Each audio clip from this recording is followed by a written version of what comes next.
Nagbabalik po muli ang inyong lingkod at nagbabalita ng mga balitang dapat nating malaman dito sa ating bansa.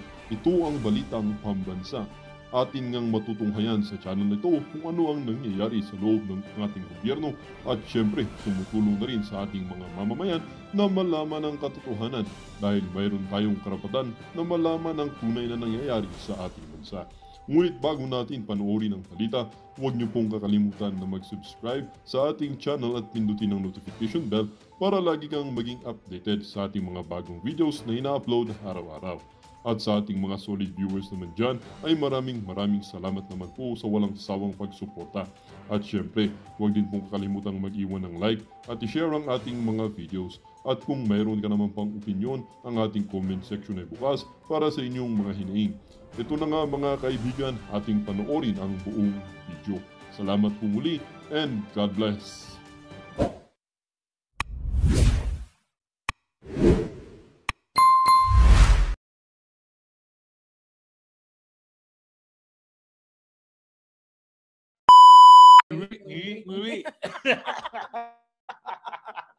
Ay, Kailangan nako. pag-trending natin yun. At saka isa pa na bangag.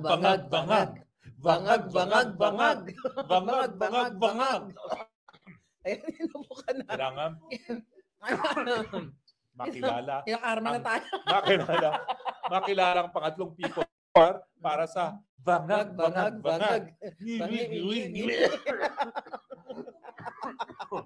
Lala, nababalo ko na ako dito. Inaano ka ni Bangag? Oo nga. Kinukulam. Kinukulam po tayo. Ayun. Butod. Habang kinukulam si Spokes. Nako, pareho tayong kinukulam. Ngayon. Oo nga, dapat natin yung briefing ni Inday Sara kanina. Ako nahabag ako doon, no? Kasi parang nag-open up siya sa publiko na bagamat mas malungkot itong pangyayari na pag-aresto kay Tatay Digong, isang naging mabuting resulta ay nagkaroon siya ng relasyon sa kanyang kapatid na babae na si Veronica. Ibig sabihin, inaamin niya na bago napadala sa Hague, wala silang relasyon ni Veronica. Hindi ganun kaano. Oo, talaga sinabi niya talaga, finally, I have a relationship with my sister, no? So ako naman, talagang maybe God works in mysterious ways. No? Na, sabi niya, hindi po pwede na hindi kayo buong bilang pamilya at kinailangan na magkaroon ng ganitong mangyayari para magkaroon ka ng relasyon sa mga kapatid mo. No? At mukhang ang sabi nga nila ni Kitty naman kanina, nagkakaisa na yung buong pamilya. Natin, alam mo naman, ito, Tatay Digong kasi, ang dami naman kasing love to his life. No?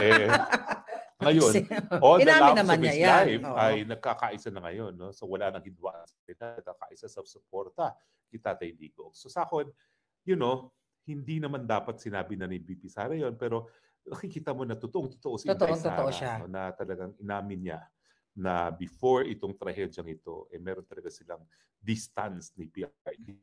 Yeah. Kasi nagkaroon siya ng moment with PRD namin. Ako miski nagtatrabaho na ako spokesperson, hindi ko naman alam talaga kung anong anyo na kanilang relasyon. Pero nanggaling na mismo kay Inday Sara. No? Hindi lang siya nagkaroon ng relasyon kay Veronica, nagkaroon din siya talagang mabuting relasyon sa tatay niya. No? Na hindi niya ever na-experience bago itong pangyayari ito. So kung siguro may magandang naidulot nga yung pag-kidnap kay PRD ng mga Bangag, eto yung naging closer sila. At not only that, yung mga Filipinos all over the world nag-gain ng friends, di ba? Yung community laging naging stronger, yung mga sama, nakikita mo naman kanina doon. Sa relation ng magkapatid, alam mo, mararamdaman mo kasi talagang up close kami ni Spokes, ano? Yung talagang yung sister bonding, ang sweet nga di ba? Ang sweet nilang dalawa na parang talagang talagang silang mag-ate, pero yun nga lang, nagkaroon sila ngayon ng chance na talagang malapit sa isa't isa. At yun ang pinaka maganda, Spokes. Kasi naman si Inday Sara lumaki 2 barako, no? Yun nga. Siguro nakipag-upakan pa siya doon sa dalawa niya lalaking mga barako, no? Finally, meron siyang babaeng kapatid na pwede rin niya api-apihin. Sabi nga niya, may papagalitan na siyang sister. May papagalitan na akong sister. Dati, nakipag-upakan siya sa mga barako niya, mga kapatid. Siguro, baka. Ngayon, meron siyang papagalitan ng baby sister. Hindi kasi yung era, yung panahon namin, ganun talaga pagsuntukan sa mga kapatid. Makipag-away. O kasi kasi mga malalaki din. Hi, Gracia, ha? Yung mga upak mo sa akin, ha? Huwag mo kakalimutan yan. Kapatid ko po si Gracia. I love you, sister. Inupakan ka ba nun? Ay, ko pala inupakan yan. Oh. Butter. Kasi yun naman, siya na lang naging babae kasi namatay pangalan.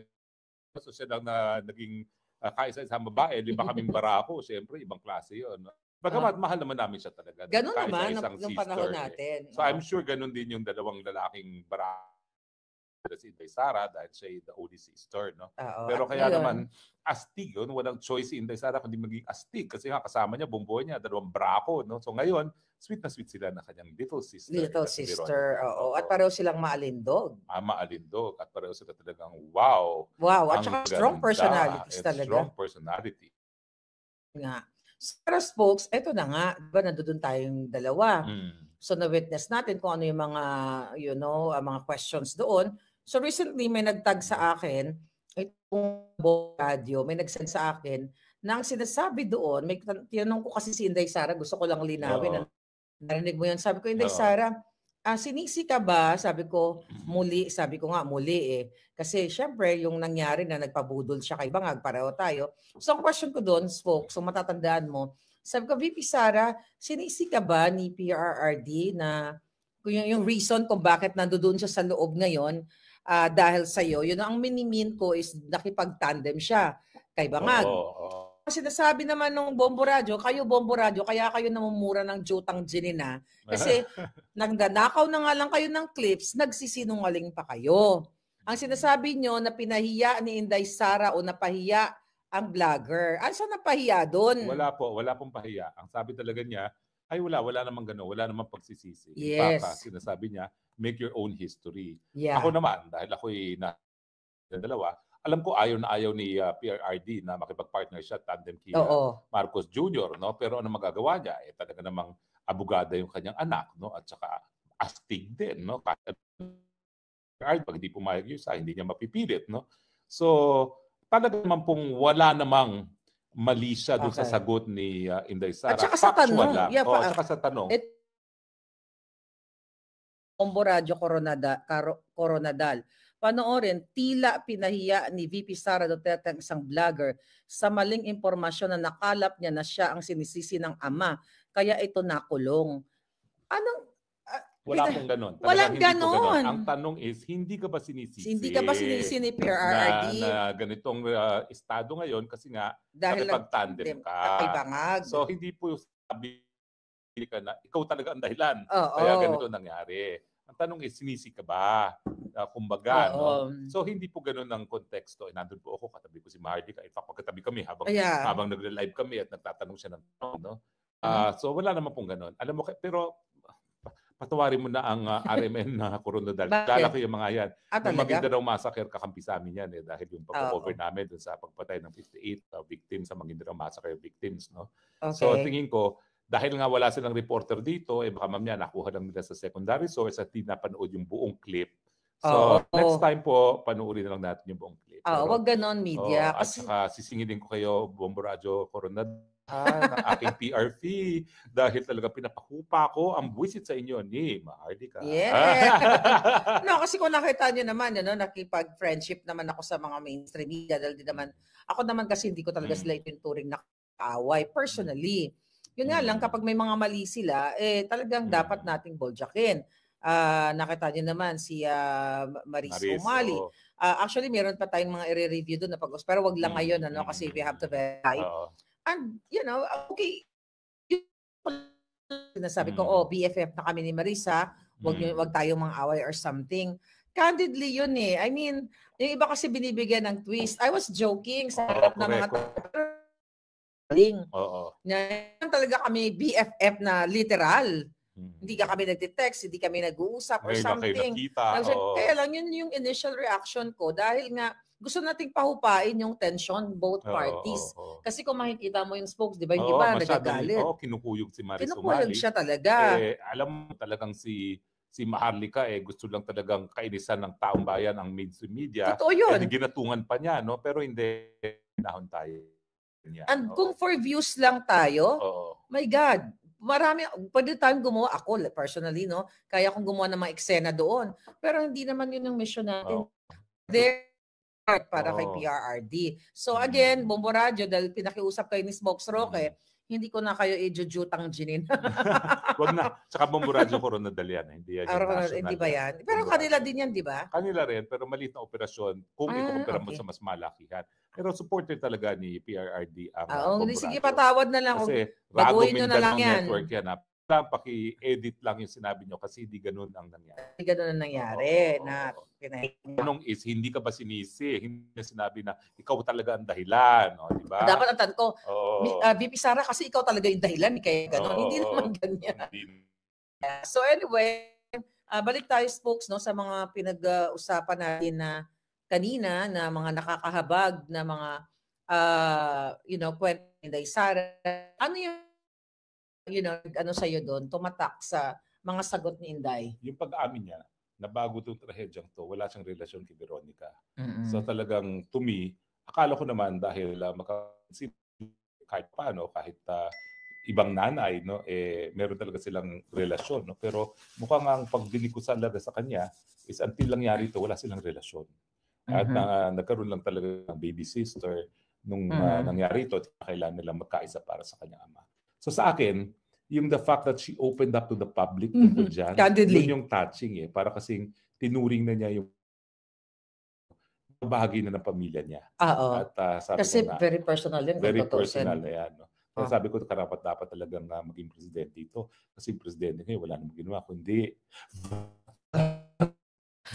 Oh, yeah. Yeah, pa-trending na yan. And also, alam mo, natuwa ako doon, yung unang salvo pa lang ng mga tanungan, no? Yung tungkol kay, yung sabi niya, tanong natin kung ano yung nag-transpire sa loob. Sabi niya, ito lang yung boyfriend. Ito, tinatanong ko sa boyfriend niya. Alam mo, si Inday Sara, very candid talaga. Remember yung isang visit naman niya, ano pinag-usapan niyo doon? Mga girlfriend. Ngayon naman, boyfriend ni Kitty. Which is, alam mo yun, nakakatawa. Tapos medyo nag-blush talaga si Kitty. Siguro na naghuli bata. Kasi naman sa ganda naman niya, talaga naman magiging protective father ako kung ako tatay ni Kitty. Huwag kayong magkakamali. So, yun. At talagang at least araw-araw, and every time na magpunta si Vice President doon, talagang hindi niya nakakalimutan na mag-spend ng time sa mga Filipino na bumibisita doon. Yun ang pinakamaganda sa kanya. Talagang kahit na nagmamadali na siya, may meeting na pansin kanina. May meeting siya ng 4:30. 5 na yun Pinagbigyan pa talaga niya. So, ano yung tinanong mo kanina na wala ako sa May tinanong ka kanina sa kanya. Sa amin na muna yun. Tsaka na tayo magkakaroon ng no, public yun. Yung public yun during the live. Yung dalawang lalaki, bibisita. Kasi, sabi ko, yung dalawang babae nagpapalitan. So, ang sabi naman ni Kitty, mag-ano sila, magre-relevyohan. Kasi hindi po pwede na narito si Presidente sa dahig na walang next of kin, no? At dahil nga single ngayon ang ating presidente, no? Dahil single, dissolving marriage niya kay Ma'am Elizabeth at wala naman siya ibang pinakasalan, ang talagang next of kin niya ay mga anak. Mga anak, no? Bagamat dito naman sa Netherlands, recognize din yung domestic partnership, no? Pero importante na hindi magkakaroon ng pagkakataon na walang anak kasama dito si PRRD. At so dapat may isa sa kanya. Nandiyan si Veronica ngayon, pwede na siyang bumalik at makipag-upakan naman dyan sa mga walang yung mga congressman na yan, no? Na isang impeach, no? Yeah. So, kaya nga sabi ko, alam mo ma'am, nung usap kami after a while, talaga ayaw makadagdag sa iyong mga problema dahil alam ko, dumaan ako sa mga pagsubok, pero yung mga pagsubok ko baliwala sa pagsubok mo. Mantakin mo, merong impeachment, merong disbarment na apat-apat, merong incitement to sedition, no? Pati yung asawa niya kakasuhan, yung kapatid niya kakasuhan, at ngayon yung tatay niya nasa kulungan. Ang dami-dami niyang ayusin bago pa umalis dahil siya talaga inaasahan ni PRRD na mag-ayos ng kanyang buhay, no? In fact, ang sinasabi niya, habang nandyan si Inday Sara ang bahala sa akin. So, ganoon talaga yung matinding tiwala ni PRRD kay Inday Sara. Sabi ko, I cannot put myself in your shoes. Masyadong namin mo ng responsibilidad. Dahil malungiti na lang siya. Oo nga, madami. Pero alam mo, kakayanin. Yung sabi niya, although tayong dalawa, pinagdadaanan din sa kamay ng mga bangag, so mas matindi yung Ka-Inday. Kasi talagang wow. Impeachment, 4 na criminal cases, kaso sa kapatid, kaso sa asawa. Kasi diba? Gusto talaga nila eliminate ang mga Duterte. Hindi sila titigil. Titigilan mga kababayan. Kaya hindi rin tayo tumigil dapat. Kaya ako, inaasahan ko talagang tuloy-tuloy silang pupulbusin din ako. No? Pero it is my honor na kasama ako Duterte. At talagang hindi po ako bibitiw. Ngayon pa ba ako bibitiw? Alam ko naman kung anong katotohanan. No? So it is an honor. So kahit ano bang gawin nila, I make no regrets. I have no regrets na ganito po kung Duterte dahil ako sigurado mas malaking kabutihan ang ginawa at ni Duterte sa Pilipinas administrasyon ngayon. Kaya talagang dapat hindi rin tayo tumigil sa pag-support talaga sa pamilyang Duterte. So, ayun lang yung mga questions kanina, it's more on talaga yung very honest yung mga sagot ni Inday Sara at syempre hope pa rin natin wish natin na mapauwi na nga yung Pangulong Duterte. So Paon pa Presidente Duterte kaysa sa atin. Tatay, hindi ko mo kami iwan dito. Pumasok kami rito para kasama ka, iwan mo kami. Alam mo, actually kanina nung nandoon ako spokes, iniisip ko talaga, sabi ko, what if kaya akong mag-break ako ng something dito? Para na makapasok, makulog na sa loob. As long as doon ako ikukulong sa loob. Paano pala ako, hindi ka doon ililip. Yun ang problema. Kasi Hilton of prisons yun Paano kung hindi ka mag-qualify doon? Ayun na nga. Kaya sabi ko, what if kaya mag-break ako ng something dito dyan, pupunta ako or whatsoever, para lang magpakulong ako. Yan, tama ka. But for sure, hindi naman ako ikukulong doon. Kaya change. Oo nga, anyway, hindi na. Mahal ka namin, antayin ka na namin lumabas. Hindi na kami papasok dyan. Hindi na kami papasok dyan. Pero di ba naisip mo ba? marami doon kanina. Kasi nakakawa, wala ko usap si Presidente Duterte. Alam mo naman mga nakakulong doon, mga ibang lahi, mga Africans. Sabihin sabi nito. Sagutin ko kaya sa Bisaya yan.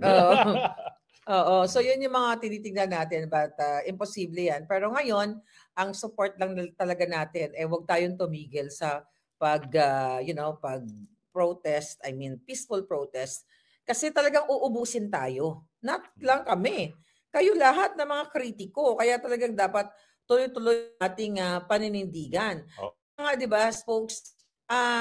So kanina, I think your interview or sa iyong vlog, may binabanggit ka, pwede talagang managot itong mga maestrado dito sa ICC. Kasi nga, ang sabi ko, ang krimen na nagawa nung kinidnap nila si Presidente, yan ay arbitrary detention. Bakit?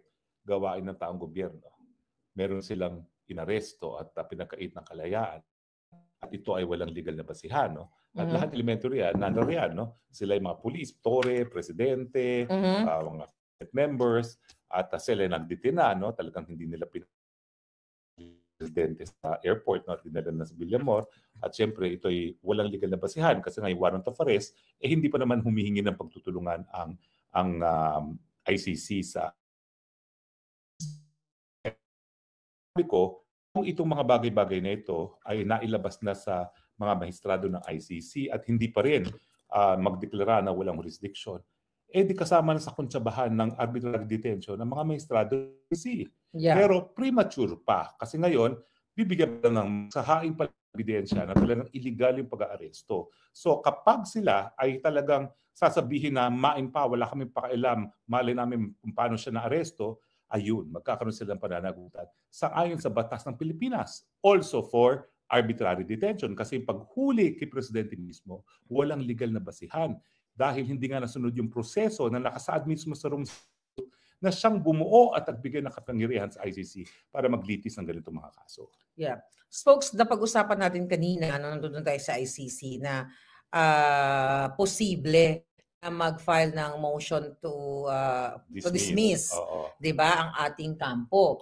So let's say, for example, nag-file tayo today. Usually, mga ilang days ba yan magtatakbo yung passing motion? Walang time frames. Unlike sa ating hukuman na may within 90 days, no, kailangan ma-resolve ang mga pending resolutions. No? Dapat tayo magkatay ng confirmation hearing sa Setyembre. Yeah. Kasi yung argumento na walang jurisdiction ng hukuman dahil sa illegal yung pamamaraan ng pag-aresto at saka wala naman talagang jurisdiction dahil bumitiw na tayo at nagsimula ang preliminary investigation sa ikalawang taon. No? Sabi ng Rome Statute, sa loob ng dapat ng isang taon lamang na magsisimula na yung preliminary investigation, otherwise wala ng jurisdiction. Dahil nga dito sa mga kadalahan na neto, dapat at the soonest time possible, ihain na yung motion to dismiss. Alam ko naman ang binibigyang prioridad ay yung provisional release.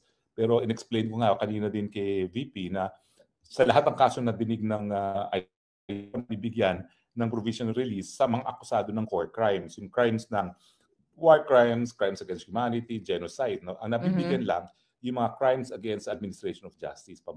Yung mga pananakot ng testigo, yun yung mga nabigay ng provisional release. No?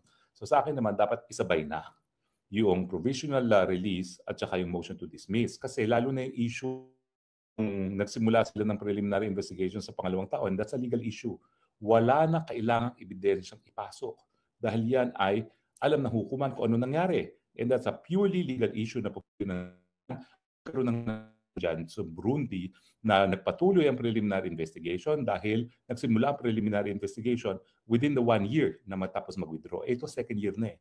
So sa isubmit na yung issue ng jurisdiction na sa ganun, makauwi na ng lalong mabilis na panahon ang presidente. Now, hindi po ito pwedeng akusahan ni Kaufman ako yung nag-imaso kasi hindi nga ako abogado. So, pwede kung may karapatan ako magdakdak ng magdakdak. Lalo na, least counsel din naman ako eh. Diba? Pareho naman ang least counsel ng ICC. No? At sa akin lang, ako Pilipino, kaya alam ko ang ugali ni Presidente Duterte na talagang hindi po yan tatagal sa kulungan. Hindi siya may magkakasakit, kundi sa sama ng loob. Na talagang ayaw niya na husgahan siya ng dayuhan. Kaya sa lalong mabilis na panahon, iuwi na. Itagaan niyo po yan sa bato. Kung may mangyari kay Presidente, hindi dahil sa sakit, dahil po sa sama ng loob, na yung pinakaayaw niya na huhusgahan ng mga dayuhan at siya lilitisin hindi sa Pilipinas. No? Mas gugustuhin po niya pumanaw na kaysa matuloy ang prosesong yan. Yan po talaga ang pagkakakilala ko. Kaya the soonest time possible na motion to dismiss, dapat gawin na yan. So speaking of pagkakilala mo kay Smokes, napag-usapan niyo bang dalawa itong sa ICC? Local? Yes. Yeah. In fact, nagsimula po yan 2018. Kasi nagsimula naman lahat ito. May isang Harvard professor na nagsulat na dapat malitis si President. Karoon na ng tinatawag na preliminary examination. Yung preliminary examination, hindi pa yan stage ng hukuman. Kasi prosecutor lang involved dyan. No? At ako nga spokesperson doon,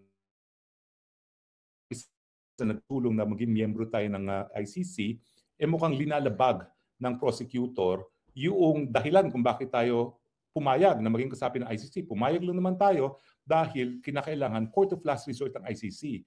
Kinakailangan, pag hindi gumagana ang gobyerno, walang hukuman na gustong maglitis ng mga ganitong karumalduman na krimen, meron pa rin maglilitis. No? Pero nangyari nga doon, nagdeklara yung prosecutor na magsisimula siya ng preliminary examination, hindi preliminary investigation po. No? Yan kahit anong ebidensya lang. Yung mga ebidensya na binibigay ng CPP-NPA na ngayon nasa gitna no, ng pagsulong ng demandang ito na chismis lang naman. Tinatanggap yan ng prosecutor. Kahit mga chismis? Hindi kasi siya kabahagi ng court proceedings. Ang formal court proceedings, magsisimula sa preliminary investigation, sabi nga ng hukuman sa Burundi, dapat magsimula within 1 year. Pagkatapos magbitiw, hindi 2 years. No? So, napag-uusapan namin yan. At ako nga ang inatasan niya. Pinadala niya ako sa New York para magbabala na bibitiw kami sa ICC kung kayo magpupursige. Dahil bukas ang mga hukuman namin at lahat ng gusto magdemanda, sa Pilipinas dapat magdemanda. At dahil wala yung aking babalang ganyan sa Assembly of State Parties ng New York, natuluyan na nga ang ating pagbibitiw. So ganyan pong kalapit ang relasyon ko kay Presidente Duterte pagdating sa ICC. Ako po ang matindi ang paglabi para maging miyembro ng ICC, pero ako rin ang nagsabi na bibitiw kami dahil linalabag nyo yung basihan kung bakit kami pumayag na magkaroon ng jurisdiction ng ICC.